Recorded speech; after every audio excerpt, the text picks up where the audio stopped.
Did you know at the time when you came out the cost of that to your career and to some of your family relationships? Yes, that's what took me so long because I was navigating that forever. And that's what kept me from coming out for so long, is that I was trying to reconcile all of that. I was afraid that if I came out, my career would be gone, that no one would love me, my family would turn on me, my friends would as well. And guess what? Some of that did happen. And that's what I was afraid of. But I finally got to a place where I said to myself, I'm willing to accept all of the risks and consequences of me being me than to continue to live hell on earth. When God loves me and is blessing me. So I finally got to a place where I'm like, well, God, the least that can come out of this is that my reconciliation with truth will give me the liberation that I need, no matter the consequence. My guest today is Jonathan L. Allen, a leader whose work sits at the intersection of education, public service, and faith. He is the co-founder and director of development of Leadership Brainery, a Boston-based organization expanding access to graduate education and leadership pathways for communities too often pushed to the margins. But Jonathan's relationship to leadership began long before his current work. Raised in the church in Lufkin, Texas, he began preaching at 11 and was ordained as a minister by 20. That grounding has carried him into public life as well. In 2019, Jonathan ran for Boston City Council on a platform centered on information justice, believing leadership requires proximity, risk, and the courage to be seen. Most recently, he's the creator of the 5 Ps, a framework for purposeful public speaking designed to help people speak with clarity and confidence in boardrooms and public spaces. This is At the Podium, and I'm Patrick Huey. Today, we're talking about achievement, faith, identity, and about what it means to continue serving, shepherding, and advocating for others, even when doing so requires the loss of a former life. But before we begin, make sure you like, subscribe, and comment below to support my channel. Jonathan, welcome back to At the Podium. Patrick, thank you so much. Oh my goodness. And the intro, I got chills. Got chills. Well, that's your life, my friend. That is your life. It's just here's the mirror. Wow. Well, let's do this. I'm excited to be here, and I appreciate you so much for inviting me and for your leadership and everything that you do. Thank you so much, Jonathan. I want to start today with a quote from Cicely Banks, who I'm sure you know. She is a senior lecturer at Boston University School of Law, of which you are an esteemed graduate of that program. Yes. And what she said about you is remarkable. She said, I think he is absolutely fearless. Jonathan runs with his passions, and if he sees a need, he runs to help.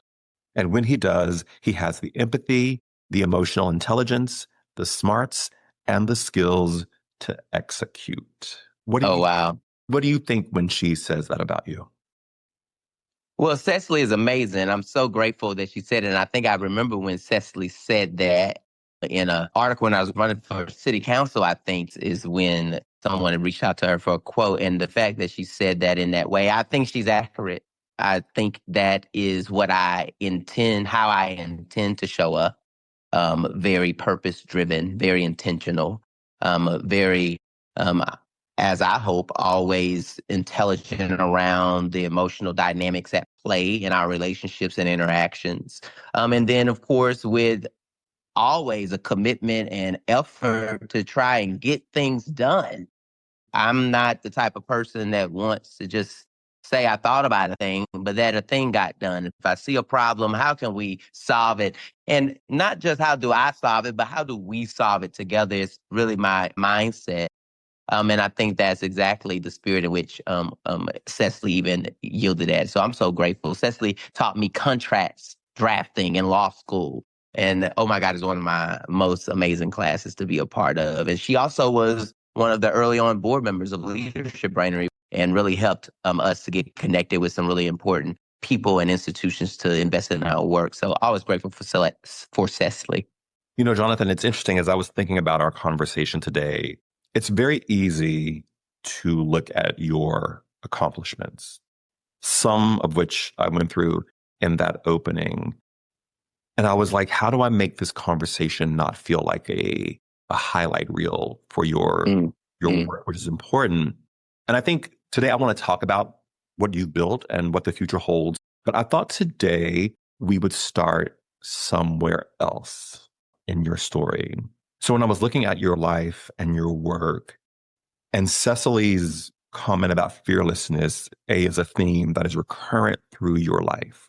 You have always had that ability to look in the face of the uncertain and move forward. And it took me back to you starting out as a preacher at 11 years old in Lufkin, Texas. And then you're ordained at 20. And then by 25, you made the decision to come out as gay. This is a decision that placed significant roadblocks in front of your ministry and reshaped the life that you thought you were going to live. So that perhaps is the true leadership moment, the beginning of the leadership moment. But before we talk about leadership today, institutions that you work with, the impact that you're having, I want to begin with formation and with your inner life and with the courage it took for you to tell the truth when you probably knew the truth would change everything. So I wanted to start with, when did you actually first realize that you were gay? I'd say, and thank you for this grounding and just, where we're starting in this conversation. I say that I always knew, although I certainly did not accept and was raised to believe that, gay people, same-sex loving people were not in God's will or walking in God's will. That was the general framing that I understood growing up. And so any thoughts or attractions, certainly things was happening. I was experimenting and exploring as a kid and growing up. And, if you know, you know. If that's been your journey in particular, I know there are people who don't have that story, and it's been in their adult life that they've come to some place where they realize they have an attraction to the same sex. But that's not my story. I've had the attraction most of my life, even during those seasons in which I might have suppressed it more than others, then ultimately finally getting to a place where I made a decision to love me. But that took time. And so I, first of all, don't want people to think that any courage or quote unquote fearlessness that I have mustered has been overnight or automatic or default. It's always and always is a process. Before I came out, so to speak, I was already in years worth of dialogue with God and myself about who I am and what my beliefs were. So I already had been wrestling and working through things before I finally told my family. And then, and really publicly speaking, Patrick, I just changed my status on Facebook from being single to being in a relationship with Derek. That happened my first year of law school. After I got into Boston, I was way more I felt safer, I guess, at that time, but I'd already done a lot of the work and gotten to a place where I had told my family, my mom and my brother and one of my some of my close cousins and so forth and friends. And so really, when I changed my relationship status to being in a relationship with Derek, that really is what set things off more publicly around me coming out. And then the year after that, I proposed to Derek, and then that went viral and then just really took our public profile to the next level as a couple in particular. But yeah, I was a very active minister, a very active evangelist. I was traveling around many places preaching the gospel. I grew up as a childhood preacher at that, as a youth minister. And so I was always directly involved with thinking about young people, my colleagues, my peers, like The same young people that were in my youth ministry were going to school with me. I would have to go sit in the same classrooms with some of these young people. And so it also created this dynamic in my life where I was having to figure out, how do I show up not only in the church, but in school, in the community, in public, because my life had already at that age become public. Yeah. In some ways. I was already expected to behave and act a certain way inside and outside of the church, and therefore inside and outside of my own home. My father was, at the same church. My parents had separated when I was a little younger. So there were seasons where, I was staying with my mother versus seasons where I was full-time staying with my father once I got into high school, which is really where, things really took off for me in terms of stepping into my somebodiness and really beginning to cultivate that leadership inside of me. I know I've said a lot, so you can rein me in if needed, because I'll get carried away and go. I know you will. That's why I love having you on. How did you feel living with that duality inside of you before you made a public proclamation? At first, it was, I got to get this feeling that I'm having out. Mm. No, I'm not gay, and I'm not claiming I'm gay. I'm not accepting I'm gay, and we're going to fix this. God is going to purge this out of me, deliver me from it. So, I would go to church, and I would, when it was altar call time, I would go to the altar, and I would get, anointed, and I would lay before the altar crying, asking God to get the gay out of me. They didn't know that that's what I was praying for, or what I was crying about, or hollering about. But that was a part of what I was absolutely navigating and journeying and trying to process as a young teenager. And I mean, it got so bad. Sometimes you would even drink some anointed oil. If anybody don't know what anointed oil is, it's basically olive oil that you pray over, and we call it consecrating it. And it is through that process and experience more endowed and anointed, so that when you apply it, it helps activate that faith and the results that you are looking for or seeking. Yeah. And so nevertheless, I would drink some of that as a way to hopefully help push some of that out of me. But it only got worse. It never, I didn't, it didn't stop. I only became more attracted. And so eventually I went to theology school after I graduated from Grambling, which is where I went to undergrad. And I thought I was going to theology school to become a better preacher, and because I was taking off. I was doing my thing. I'm like, okay, I'm about to be this national, international evangelist. And so I was investing in my capacity that way. But I got to theology school, and it gave me the space to wrestle with and answer, or ask and answer questions that I had not always been given permission to ask in the church. In fact, many people who grew up in the church are taught to not question God, to not ask God questions. And so theology school kind of flipped that perspective on its head, and it forced me to ask God questions. In fact, theology means the study of God. It reflects on the question, who is God? That's theology. So by its very nature, I was put in an environment where I had to ask God some questions. And some of those questions centered around, who am I?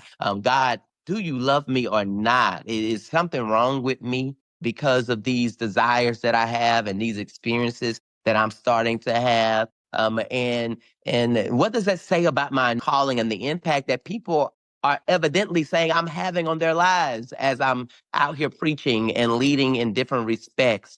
Theology school also gave me the space to dig into history and social context and start understanding a little bit more about the formation of religions as a whole. And so much of what I learned, first and foremost, was that there's the thread that has gone through most religious formations, one that is in quest or seeking or search for answers to things that feel greater and bigger than we have the capacity as humans to conceive, but often a through line of love and justice, I found. But yes, from a historical standpoint, one thing that I also uncovered is the role of humans, men, in particular, who are seeking power and control of others, and the way that that has also been used to formalize religions and sustain them over time. And so once I began to reconcile a lot of that stuff, I said, well, Lord, if human beings have been this involved in determining how people live, and it's seemingly, from my understanding, not all about what you have and haven't said, then surely I can't be running around here hating myself because somebody who don't have the best intentions for me have told me that I'm unworthy, that I'm not valuable. And so there began to rise up in me a sense of somebodyness, especially as I learned about the fact that me, as an African-American man whose ancestors were stolen from the continent of Africa, brought over to America, and only introduced to Christianity through that perspective and that journey to begin with. And then the history of how Black people in America begin to evolve and morph our relationship with Christianity and thereby God through this angle. There was a time when we heard the scriptures because we wasn't reading them at first because we wasn't even allowed to read, right? So we heard the scriptures preached to us selectively that said, slaves, obey your masters. So the context of the selective application and interpretation of not only the scriptures, but of the religious doctrine, enough for me says, come on here. You got to get to know God beyond this stuff. You got to find worth and value in yourself beyond this stuff, because this stuff has been influenced and tainted a little bit too much by human hands. And what did you find when you started to explore God beyond the sort of greeting card ways many people interact with scripture, biblical understanding, and history? Let me say this. If God is the creator and we all living things are God's creation, then the best way to get to know more about God is to spend more time with what God has made. All living things, the air we breathe, the animals we encounter, the water we drink, the encounters we have with other humans from all different backgrounds and perspectives and experiences, that is how we get to know God. And if we spend time earnestly doing so, we then form a radically different perspective of who God is. One that is accepting and more just and more loving than our human capacity can even conceive. Did you know at the time when you came out the cost of that to your career and to some of your family relationships? Yes, that's what took me so long. Because I was navigating that forever. I was afraid that if I came out, my career would be gone, that no one would love me, my family would turn on me, my friends would as well. And guess what? Some of that did happen. And that's what I was afraid of. But I finally got to a place where I said to myself, I'm willing to accept all of the risks and consequences of me being me, than to continue to live hell on earth. Why would I do that? Why would I spend the rest of my time on this earth being miserable? When God loves me and is blessing me. So I finally got to a place where I'm like, well, God, the least that could come out of this is that my reconciliation with truth will give me the liberation that I need, no matter the consequence. We'll be back after a quick break. If you're a podcast host or someone wanting to be interviewed on podcasts as a guest, visit podmatch.com. Podmatch automatically connects ideal podcast guests and hosts together for interviews. We always say it works just like a dating app, but instead of connecting you for dates, it connects you for podcast interviews.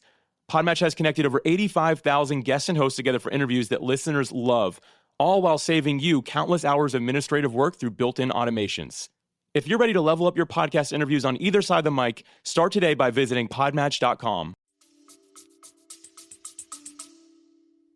It's interesting because I think if we go back to this idea of fearlessness, and I don't want to minimize that word because I feel like we live in a time when people are full of fear, and that the leadership moment perhaps is your ability to move past the fear and into the risk. And you have talked about leadership being a risk and about proximity. And I wonder for you, where does that fearlessness come from inside of you? Where does that capacity come from inside of you? Oh my goodness, my family. My grandmothers, my parents, the things that they've overcome, the way I've seen them show up in society and community and at home and beyond in a very unbridled manner. My grandmothers, my mom's mom and my dad's mom are both ministers. I grew up with them both heavy in the church, very heavy in the community. They are fireballs. They no, there's no room they walk in, my mom's mom, and you not feel her gentle care and the conviction in which she walks.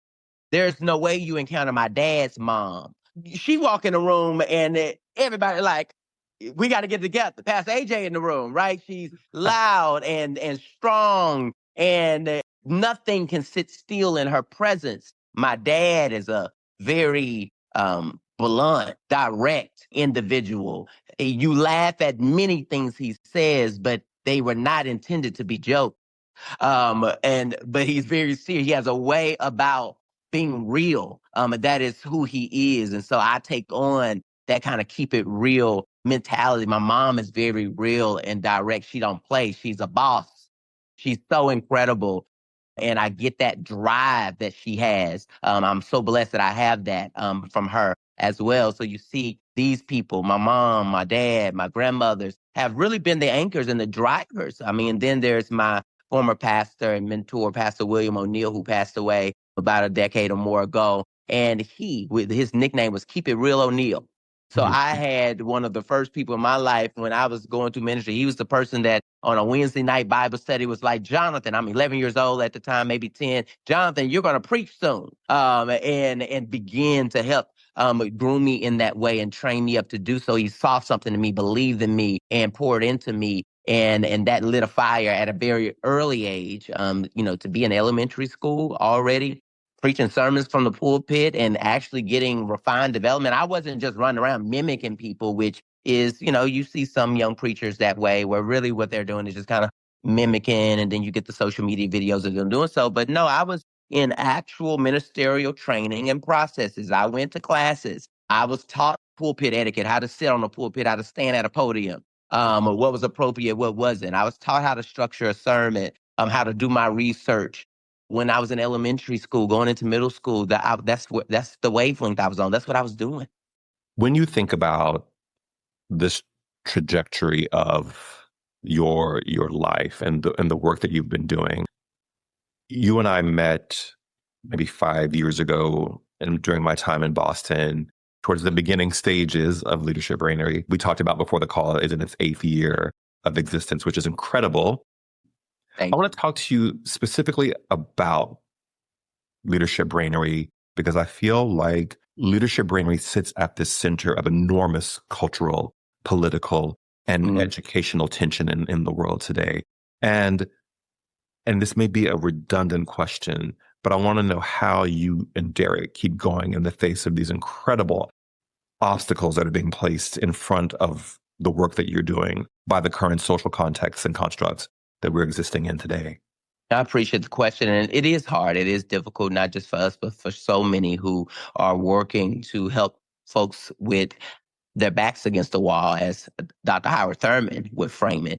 I think that, Patrick, first and foremost and mainly, we just understand our obligation to contribute to the collective change and progress, right? There were people that came before us that put their lives on the line, that stuck their necks out, that saw problems and then tried to come up with creative and innovative solutions to solve them. That's all that we're doing. We're doing our part. And if every single person who passes through their lifetime do what they can to contribute to the collective progression over time, that's how we get better. And so we understand that. And we are committed to that. And so that's how we keep going. But it's also the incredible students that we get to serve and the type of impact they go out and get to make. It's like, how do you not keep going when you have young leaders who are getting into our nation's top master's and doctoral degree programs and are killing it? And then they're going out into communities and into the workforce and they're killing it. They're opening up doors for others. helping think about how resources are being allocated, decisions are being made. They're trailblazing into influential positions and roles. How do you stop when that is the result of your work? We're just so fortunate that we get to do what we do. It is unfortunate that we've come to do it because of systemic imbalances and inequities and biases and just downright dehumanization. It's unfortunate that is why we've had to do the work, why we've come to doing the work, but it is our pleasure, it is our honor to be able to contribute to our collective progression in this way, and to see our young people just go out here and soar. That gives us the motivation to keep going when the going gets tough. And then lastly, I'll say, God keep on blessing. The miracles keep on coming. So right when we feel like giving up, because we have those moments when we do, a miracle happens. Whether that's unexpected donation that is significant enough to help sustain us a little while longer, or whether that is a student got accepted and it reminds us of our why. The miracles keep reminding us every single day of every step that we've taken up until this point and why we can't give up now, because it's all adding up. It's all working together for our good. I love that the miracles keep showing up. The miracles keep showing up. How are you keeping students tied to this program? How are you keeping universities tied to this program right now? The difficulty, let me say, with the universities is that many of them are backpedaling and are moving differently. And so we did this year experience a drop all the way down to zero in the university investment in Leadership Brainery this fiscal year. Many of the universities saying that they just legally cannot work with an organization that is helping disadvantaged folk get into their programs. Much of that it was preemptive and out of fear of certain administration policies and politics.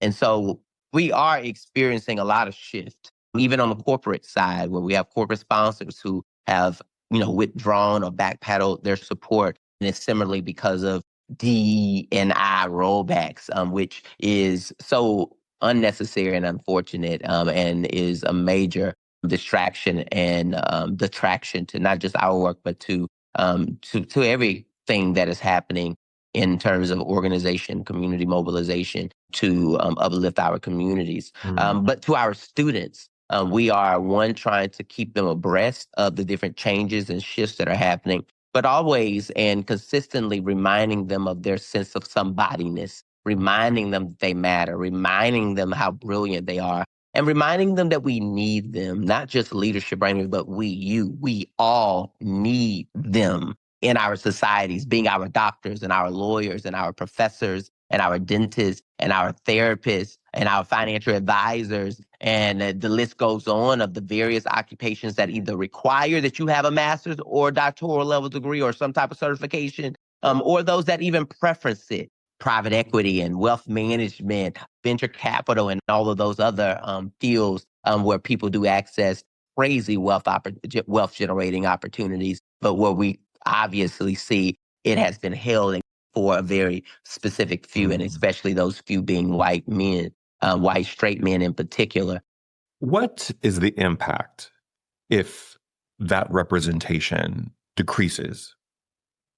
Because one thing that's come up on this show over and over and over again, and in my conversation with Derek, who we'll talk about in just a minute, is that representation matters. That when you look up to see someone who looks like you or who represents what you represent in the world, it's powerful and meaningful. That's just on the social side. On the cultural side. I want you to answer that too, but I also want to talk about what are the real implications if our higher educations become less open, less welcoming, less embracing of cultures that are perhaps a derivative of or quite separate from the dominant culture in a society. I'll say, of course, we know that the more that our young people see examples of them represented in the places that they haven't even fixed their imaginations on, that they know that what's possible, more probable for them. So that's why it's powerful when the young girls see astronaut Mae Jemison, Dr. Mae Jemison, as an example of what's possible as the first Black woman being in space, right? They need to see those examples, and they need to see them early as possible. So that's that. But what happens when we are not reflected there? What happens is that decision making doesn't prioritize the whole. It prioritizes a few. It prioritizes a slice, and it creates the caste. It creates the stratification because people then start looking out for themselves. And when they look out for themselves, part of looking out for yourself means that you also got to do something to push somebody else down or somebody else back for you to be ahead. At least that is what we would say, the assumption that oppressive intentions have taken on. That's not necessarily the case. For you to win, you don't necessarily have to beat somebody else up. And I think that scarcity mindset is what's harming us. That fear that has been created, I say that fear that has been fabricated. There is nothing to be afraid of. Even when there are real dangers lurking and present, there is nothing to be afraid of. And the more that we allow ourselves to be afraid and even fearful of the big, dangerous, nasty things that are set up to intimidate us, if we allow fear to seek in for those things, they win. That is a powerful distinction between danger and fear. Two different things. Yes, they live around each other. They might be neighbors, but they don't have the same address. They are not the same thing. And we have not been given the spirit of fear, but of power and of love and of a sound mind. You have started a new company. And Yes. when I reached out to you, I laughed because I was like, Derek and Jonathan started Leadership Brainery. Now Derek has Forever Young Spas. Jonathan has the 5 Ps. And I was like, these two men are emblematic of the future of how identity and work will exist in the world, where we sort of move past the use of this term, the multi-hyphenate. I don't even think multi-hyphenate is actually the actual word. I think it is, I choose to express what I choose to express when I choose to express. And my life is not circumscribed by tradition, belief, these things that don't really matter. Because I think as our institutions have failed and started to fail, people have started to understand it's up to me to build the life that I want to have. And it doesn't have to look like one thing. I look at you and Derek, and it makes me smile because I'm like, this is the future of how it looks for people. That you have many different things that feed your identity and feed your finances and feed your mission. Mm-hmm. I appreciate that, Patrick. And I think that first, let me echo the multi-hyphenate thing. And, I do like to classify myself as multidimensional. And I think multidimensional because I appreciate Gary Zukav and the Seat of the Soul. And the time I spent really unpacking that. I really do believe that it's important to lead our lives from the compass of the soul. And what I am reminded of, I've been alive 35 years now. I was born in 1990. Come on. And the reality is the constant in my life is me. And in my journey with God, that's my constant. I mean, you didn't know me 20 years ago, right? So there was a group of people in my life who were closer to me and more active in my life at that time who knew Jonathan in a certain way. And they knew me as Minister Jonathan. And then I go to law school. And now everybody who's meeting me in that area of my life is meeting me as law student Jonathan. Then the people who interact with me through Leadership Brainery meet me as co-founder of Leadership Brainery, the guy that's helping young people get into graduate school. When I was at Grambling, people knew me as student body president. But I know who I've always been. And so the 5 Ps, for example, around purposeful public speaking is taking my over 25 years of professional public speaking experience. And I'm saying, hey, let me reframe and repackage for you who I've always been. And I got some gems that I can drop that can help you continue to think about how you live your life and you show up in the world and leverage your voice with more clarity and confidence as a way to get things done and influence the masses. And then I distilled them down to these 5 P's: purpose, passion, preparation, practice, and presence. And that these 5 P's are cornerstone, are game changing for helping a person clarify what they've been put on this earth to be, unlocking the passion that they need to drive that mission forward. And so that's how I've gotten here. So the name of my company is JA Speaks, or doing business as JA Speaking Company, LLC, which manages my own public speaking. So if you want to book me to be a keynote speaker or to moderate a conversation or to come facilitate a workshop, and then, of course, I've now built and launched my online public speaking course, the 5 P's for Purposeful Public Speaking. So I've taken the time to put all of that knowledge in one place for you to go and get. So that's what I'm doing with JA Speaks. And I'm excited about how it is going to allow me, one, to show up more in the world, but also how I'll be able to help some other people along the way. Jonathan. Okay, so you and Derek have been together for a very long time. How many years? 2012, man, so this is year 14 for us. So, and you've lived a very public relationship to some capacity. I know there's a difference. Yeah, but it was about 6 years into it. We was DL, we was undercover with it. But you guys did something this year that I think, when I saw it, I was so happy about it. You guys bought a house. Yes, Rose Cottage. And I wonder how that has shifted your relationship, because you do work together, so that's a whole other thing we could talk about, but how that idea of permanence and that idea of place has changed your relationship and changed you. My goodness. First of all, the name of our home is Rose Cottage. We did not know that name until after we moved in and learned the history that is connected to our home, being it was the original home of abolitionists.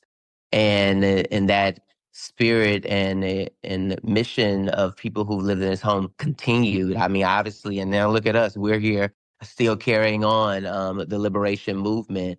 But for this to be our first home that is mind-blowing, just mind-blowing. When I talked about miracles, that's what I mean. Even us being in his home is indeed a miracle. But it's also the evidence of manifestation.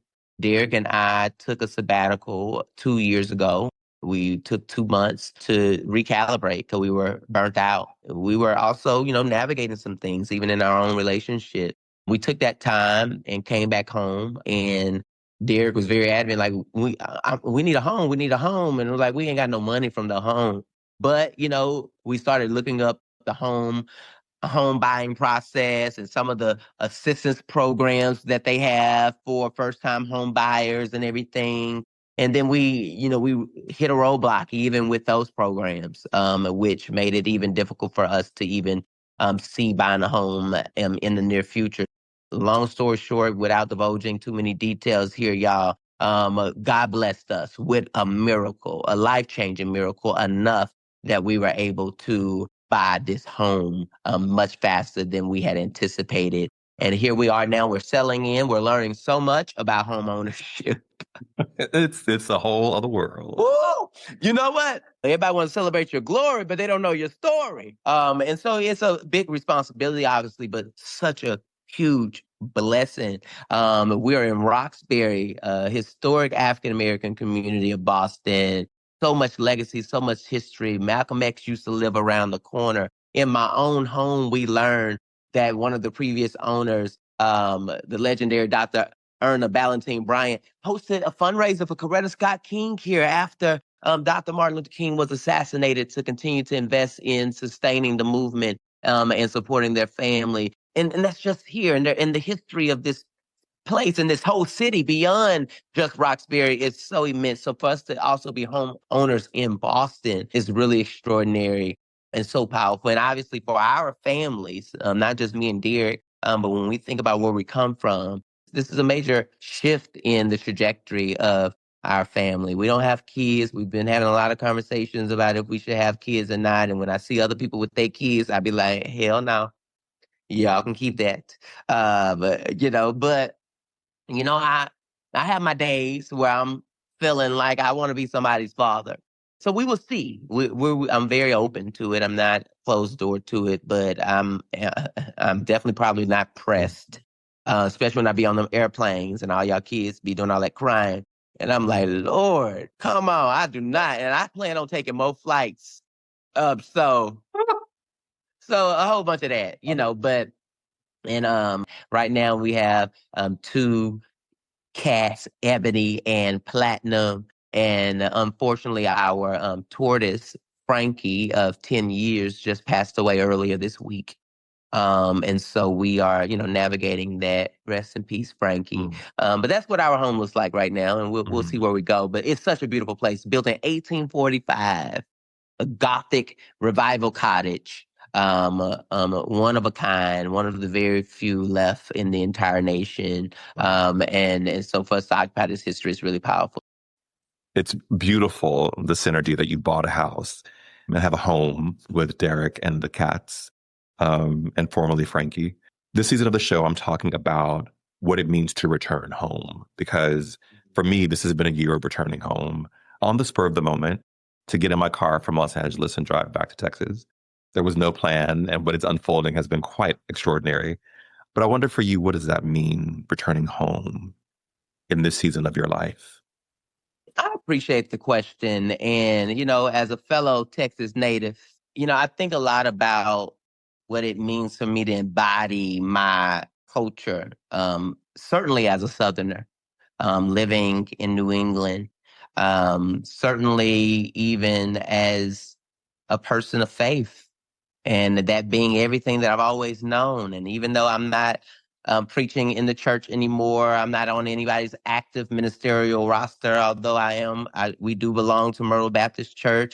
Pastor Brandon Crowley, who is phenomenal, so incredible, and a gay man himself, and very proud about it, which is so powerful and inspiring, always speaking truth to power. So I am a part of that community and have people like that in my life. I'm also in search of that settling within my own spirit of home and what it means for me. And I begin to embrace home, returning to it, being a place within, and finding home within me, wherever I go, being within me. And some ways that I'm trying to live that more out loud is through different symbols like cowboy boots. Wear my cowboy boots more frequently. My father's a big cowboy boot wearer. I know, at least certainly growing up, he always wore cowboy boots. And so when I see them things on my feet, it makes me feel like a Texan. It makes me feel like a Southerner. It reminds me of my family. Returning home also is, there was a time in my life where I do feel like I was even more fearless. There was a time in my life where I felt like I was even more unbridled and authentic. And so returning home for me is also getting back to that place of having that unbridled confidence, of knowing more of who I am, and not second guessing it, taking more and more risk on myself.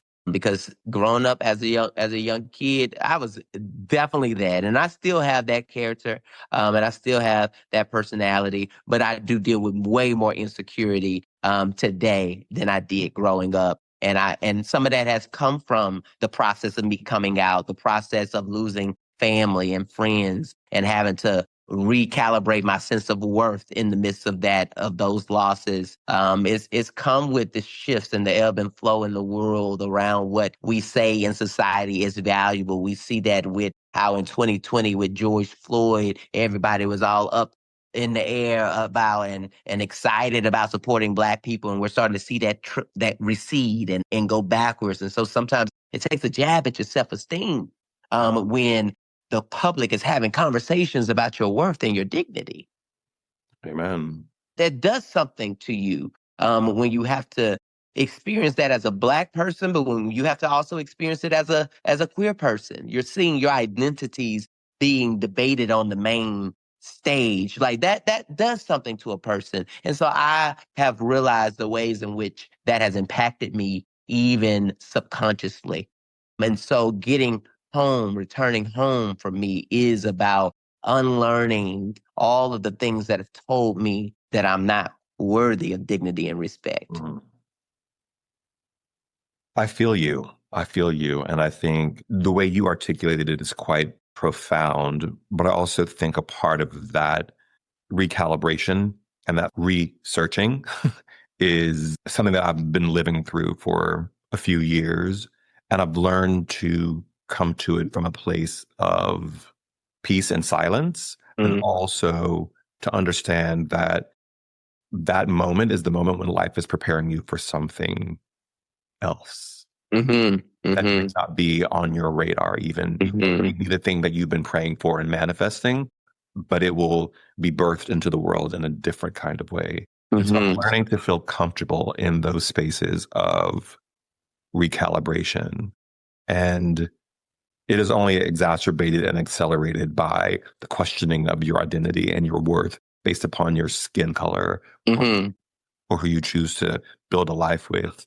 But I think it's very essential work of being human. What you're describing. And it's necessary. Yeah. It's so necessary, and it is continuous. So I think, I'm also reminding myself to detach from the outcome. Yes. I'm a big fan of the law of detachment, and I think it's so important that we be able to detach from the outcome of anything. And in doing so, that is how we free ourselves up to receive the thing. But it obviously requires deep belief in the thing also being possible, and that you, in fact, already have it. It already is possessed by you. And I think that has been really game-changing for me, certainly, to navigate these times, to navigate my identity, to navigate my circumstances as well, but ultimately to continue to purge myself of the junk that clutters our sense and our compass and our understanding of what we know is true. Deep within, home is what you know is true.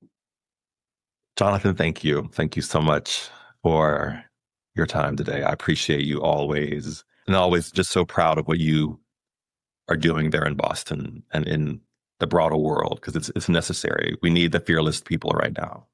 We need it. Save us. They will save us, and we will save us. We will save us. But that's why leadership is so important. That's why we do what we do at Leadership Brainery, because we understand that if we can invest in our leaders, that our leaders have a responsibility for impacting the masses. So we cannot forget about making sure that our leaders are good, and that as much as we want our leaders to take care of us, we also got to take care of our leaders. That's right. Because they have a responsibility. And if we're going to hold them accountable the way that we hold them accountable, then we got to do our part. And not just expect a lot. We also got to invest a lot. Invest. Thank you, Jonathan. Thank you, Patrick. And congratulations on another season, my friend. Yes. Thank you. More to come. Yes. And to those of you who are watching or listening, remember, we all have a voice. We all will leave a legacy. And the journey home is how we learn to embody both. Thank you, Jonathan. Thank you.